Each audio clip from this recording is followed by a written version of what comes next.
यस video में हामीले चाहिँ टैक्सेशन इन नेपाल को अर्थात टैक्स सब्जेक्ट को तेस्रो chapter tax accounting and timing को न्यूमेरिकल प्रॉब्लम को बारे में पढ्न गइरहेका छौं। त्योभन्दा पहिले अलिकति ध्यान देऊ थ्योरी पनि 2 मार्कको इक्जाममा आउने गरेको हुन्छ। टैक्स अकाउंटिंग एंड टाइमिंग भनेको के हो? कर लेखांकनको आधारमा कॉन्सेप्ट अफ टैक्स अकाउंटिंग पहिला बुझौं। कर सम्बन्धी लेखांकनलाई कर कानुनद्वारा निर्देशित गरिन्छ। कानुनद्वारा कर चाहिँ के गरिन्छ? निर्देशित गरिन्छ। कर सम्बन्धी विभिन्न नियमको व्यवस्था गरिएको हुन्छ, हो कि नै? तसर्थ सबै नियमको पालना गर्दै कर लेखा विधि गर्ने गरिन्छ। सबै नियमको पालना गरेर कर लेखा विधिको चाहिँ लेखा गर्ने गरिन्छ। अब हेर्नुस्, methods of tax accounting in income tax act. आयकर ऐन कर लेखांकन गर्ने तरिका। आयकरमा जुन नियम गरिएको हुन्छ त्यसमा कर कसरी लेखांकन गरिन्छ, कुनै व्यक्तिले प्राप्त गरेको वा खर्च गरेको कुनै रकम कहिले र कसरी अकाउन्टिङ गर्ने भन्ने सम्बन्धमा आयकर ऐनले स्पष्ट गरेको हुन्छ। कहाँबाट आमदनी प्राप्त भयो र कहाँ खर्च गरियो त्यो सबै आयकर इनकम टैक्स एक्टबाट गरिन्छ अकाउन्टिङ। पहिलो हो यसको नगद उधारो लेखांकन, कैश बेसिस अफ अकाउंटिंग। जुन नगद आधारको लेखांकन अर्थात नगद भुक्तानी भयो या नगद खर्च भयो अर्थात नगदको आधारमा जुन अकाउंटिङ गरिन्छ त्यो नगद आधारको लेखांकन कैश बेसिस अकाउंटिङ भनिन्छ।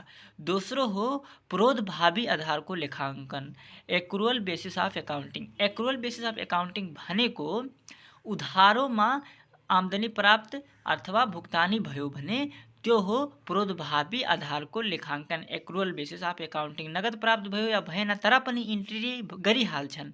उधारो प्राप्त र भुक्तानी देखाउन सकिन्छ, हैन? उधारो प्राप्त भयो या भुक्तानी भयो त्यो देखाउन सकिन्छ, तर भुक्तानी भइसकेपछि फेरि रिसिभ भयो त्यसलाई रिइन्ट्री देखाइन्छ।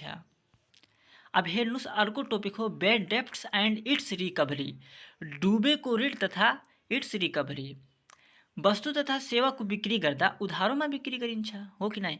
जब वस्तु तथा सेवा उधारोमा बिक्री गरिन्छ त्यसपछि त्यसको पैसा नमिल्न सक्छ, त्यो हो बैड डेब्ट। आमदनी र खर्च खातामा खर्च तरफ देखाइन्छ। जब पैसा मिल्दैन उधारो त्यो बैड डेब्ट हो, त्यो चाहिँ डुबेको पैसा भयो, त्यो पैसा चाहिँ खर्च खातामा देखाइन्छ। तर उधारो असुली गर्दा जति रकम प्राप्त भयो त्यति रकम फेरि आमदनी र खर्च खातामा आमदनी तरफ देखाइन्छ। इक्जाममा क्वेशन के आउन सक्छ? What is the methods of tax accounting 2 मार्कको। एन्ड आउँछ what is the meaning of bad डेब्ट एन्ड इट्स रिकभरी, त्यो पनि गर्न सक्नुहुन्छ। अब 4 नम्बर हेर्नुस्, accounting for long term contract, दीर्घकालीन करार लेखांकन। यो चाहिँ लङ टर्मको लागि गर्ने अकाउंटिङ हो। जस्तै दीर्घकालीन रूपमा अर्थात 12 महिनाभन्दा बढी अवधिको लागि गर्ने लाभ हानिको लेखा हो।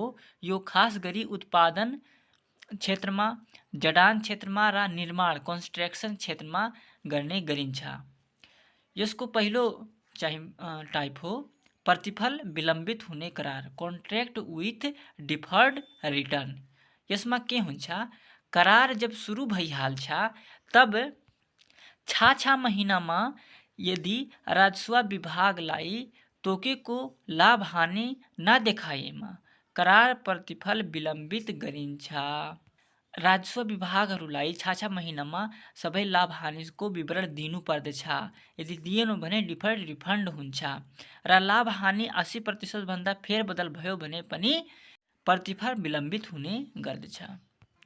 खा नम्बर हो समावेशी नभएको करार, एक्सक्लुडेड कन्ट्र्याक्ट। जस्तै कुनै व्यक्तिले सेयर, डिबेन्चर, अवकाश कोष, पेन्सन फन्ड, इन्सुरेन्स गराइएको छ, त्यसमा चाहिँ दीर्घकालीन करार अन्तर्गत पर्दैन। अब चाहिँ हामीले दृश्य हालौँ न्युमेरिकल प्रब्लममा। पहिलो नम्बर न्युमेरिकलमा के दिएको छ? मकालु कम्पनी लिमिटेड परचेज र material of USD 15,000। Makalu company लिमिटेडले र मटेरियल किनेको छ $15,000 फ्रम युके युनाइटेड किङडमबाट 2076 र 77 किनेको छ। तब चाहिँ एक्सचेन्ज रेट, एउटा डलरको एक्सचेन्ज रेट रहेको थियो 102 रुपियाँ, अर्थात् $1 को 102 रुपया थियो। तब चाहे त्यो वर्ष को चाहे हामीले एक्सपेंस टोटल निकालूँ कसरी अकाउंट पेबल फॉर 2076-77 $15,000 इंटू 102 रुपया अर्थात 15,30,000 हुन आउँछ। रॉ मटेरियल को पेमेंट गर्ने अमाउंट यति हुन्छ। तर त्यो वर्ष चाहिँ पेमेंट गरिएन। However the payment was made in 2077-78 payment चाहिँ 2077-78 मा गरियो। The rate of exchange rate at that time was RS 108। अब चाहिँ एउटा USD डलर को एक्सचेंज रेट 108 रुपया भइसकेको छ। पहिला 102 थियो, तब कोस्ट 15,30,000 थियो, तर जब अब 108 भइहाल्छ भने अब के हुन्छ, तब यो निकाल्नु पर्छ। Amount paid for account payable 2077-78 $15,000 into 108 गरेर एक्सपेंस निकाल्नु पर्छ। अब आउँछ 16,20,000। हेर्नुस्, अब जब पेमेंट गर्छ तब 16,20,000 त्यसलाई लाग्छ। त्यही भएको कारणले गर्दा अब यहाँ यसको लॉस हुन्छ। Exchange loss to be included in income 16 लाखबाट यति घटाइदिन्छु, 90,000 को लॉस हुन आउँछ। अब चाहिँ हेर्नुहोस् प्रॉब्लम नंबर 2। यसमा कैश बेसिस अकाउंटिंग र एक्रुअल बेसिस अकाउंटिंग को डिफरेंस त्यसलाई सो गर्नु छ। अर्थात कैश बेसिस अकाउंटिंग कसरी हुन्छ र एक्रुअल बेसिस अकाउंटिंग कसरी हुन्छ। मिस्टर रोहित चाहिँ अ फर्निचर डीलर एउटा फर्निचर डीलर हुनुहुन्छ। Keep his account on cash basis for tax purposes उनीले कैश बेसिस अकाउंटिंग राख्ने गर्छन्। ड्यूरिंग इनकम ईयर 2077 मा he paid 2 lakh as advance office rent for next year 2 lakh चाहिँ एडभांस पे गरे office rent को लागि, अर्को वर्ष ऑफिस रेंट को लागि।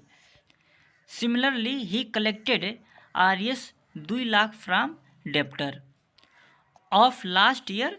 कैलकुलेट द इनकम और expenses that should be included in 2077-78। यसमा हामीले पहिला लेख्छौं income to be included cash basis accounting पहिला लेख्छौं। अब debtor collection from last year डेप्टरबाट लास्ट ईयर 2 लाख कलेक्शन भयो। Expense to be included expense छैन यसमा। एडभांस ऑफिस रेंट पेड एडभांसमा रेंट पनि पे गरेको छ कि नै 2 लाख रुपया त्यो पनि लेखिदिने। अब if mister Rohit kept account on accrual basis यदि चाहिँ रोहितले एक्रुअल बेसिसमा अकाउंट राख्छ भने इनकम और expenses to be included for 2077 यसमा कुनै पनि चाहिँ एक्रुअल बेसिस ट्रान्ज्याक्सन भएको छैन, यसरी यहाँ लेख्छु नील। यति मात्र हो। अब हेर्नुस् प्रॉब्लम नंबर 3। एउटा कन्स्ट्रक्सन कंपनी चाहिँ कन्ट्र्याक्ट लिएको छ 3 सालको लागि, जसमा चाहिँ यदि 3 सालमा त्यसले पूरा कम्प्लिट गरिदिन्छ कन्स्ट्रक्सन भने उसलाई 60 बिलियन रुपैयाँ प्राप्त हुने गर्दछ। र त्यो चाहिँ कम्पनीले के एस्टिमेट गरेको छ भने त्यसलाई कम्प्लिट गर्दा 40 बिलियन खर्च आउने छ, मात्र एस्टिमेट हो। पहिलो सालमा जसमा खर्च आउँछ 10 बिलियन र दोस्रो सालमा चाहिँ खर्च आउँछ 15 बिलियन। तर एक्चुअलमा चाहिँ कति खर्च र कति नाफा हुने गर्छ त्यहीलाई हामीले क्याल्कुलेट गर्न गइरहेको छौं। अब यहाँ लेख्छौं पहिलो साल first year percentage of work completed. पहिला पर्सेन्टेज निकाल्नु पर्छ कि वर्क कम्प्लिट कति पर्सेन्ट भइहाल्छ, कति पर्सेन्टमा भइहाल्छ। अब हेर्नुस् पहिलो सालमा 10 बिलियन चाहिँ के लाग्छ एक्सपेंस लाग्छ डिवाइड बाई 40 अर्थात टोटल एस्टिमेट कॉस्ट गरिदिन्छौ। त्यसमा के पता लाग्छ कि एक सालको कति पर्सेन्ट खर्च लागिरहेको छ इन्टु 100 ले भाग गरिदिन्छौ अर्थात 25% पहिलो वर्षमा चाहिँ खर्च लाग्ने गर्छ। अब हेर्नुस् टोटल इन्कम निकाल्नु पर्छ टु बी इन्क्लुडेड। उसलाई पूरा प्राप्ति कति हुन्छ कम्प्लिट गरिसकेपछि 60 बिलियन प्राप्त हुन्छ। यसरी 60 बिलियन को 25% बाई 100 गरिदिन्छौ 15 बिलियन चाहिँ त्यसलाई टोटल रेभिन्यू प्राप्त हुन्छ 15 बिलियन। अब हेर्नुस् total expenses to be included 10 billion यदि एक्सपेन्स भइहाल्छ भने त्यसमा चाहिँ नेट इन्कम हुन्छ 15 बिलियन टोटल रेभिन्यू हुन्छ। त्यसमा खर्च घटाइदिन्छु 10 बिलियन चाहिँ 5 बिलियन नेट इन्कम प्राप्त हुन्छ पहिलो वर्ष त्यसलाई। अब हेर्नुहोस् दोस्रो वर्षको लागि निकाल्नुपर्छ। पर्सेन्टेज अफ वर्क कम्प्लिटेड पहिला निकाल्नुपर्छ। सुरुमा 25, यहाँ 25 कसरी आयो जबकि यहाँ 15 बिलियन रहेको छ मात्र दोस्रो वर्षमा। किन आयो? यो पहिलो वर्ष र दोस्रो वर्ष दुवैलाई जोड्नुपर्छ, त्यसपछि यहाँ राख्नुपर्छ 25 डिभाइड बाई टोटल यहाँ दिएको छ चाहिँ इस्टिमेट कस्ट 40 बिलियन। यसरी 25/40 बिलियन गरिदिन्छौ भने 62.5% चाहिँ पर्सेन्टेज निस्कन्छ वर्क एक्सपेन्सको। अब फेरि दोस्रो स्टेपमा के हुन्छ?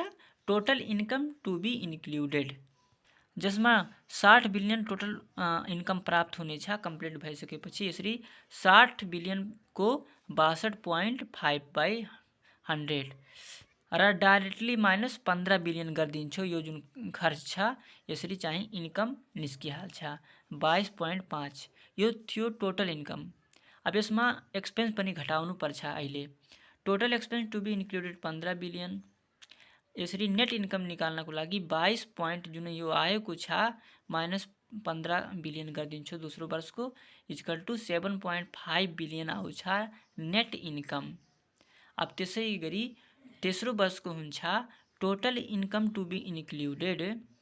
यसरी जति रकम प्राप्त हुनेछ त्यसमा पहिलो सालको र दोस्रो सालको एक्सपेन्सलाई घटाइदिन्छु। यसरी आउँछ 22.5। Total expense to be included र टोटल एक्सपेन्सलाई चाहिँ टोटल इस्टिमेट एक्सपेन्समा बाट घटाइदिन्छु। पहिलो वर्षको 10 र दोस्रो वर्षको 15, यसरी 15 बिलियन आउँछ। यसरी नेट इन्कम 22.5 माइनस 15 गरिदिन्छु भने 7.5 बिलियन आइहाल्छ।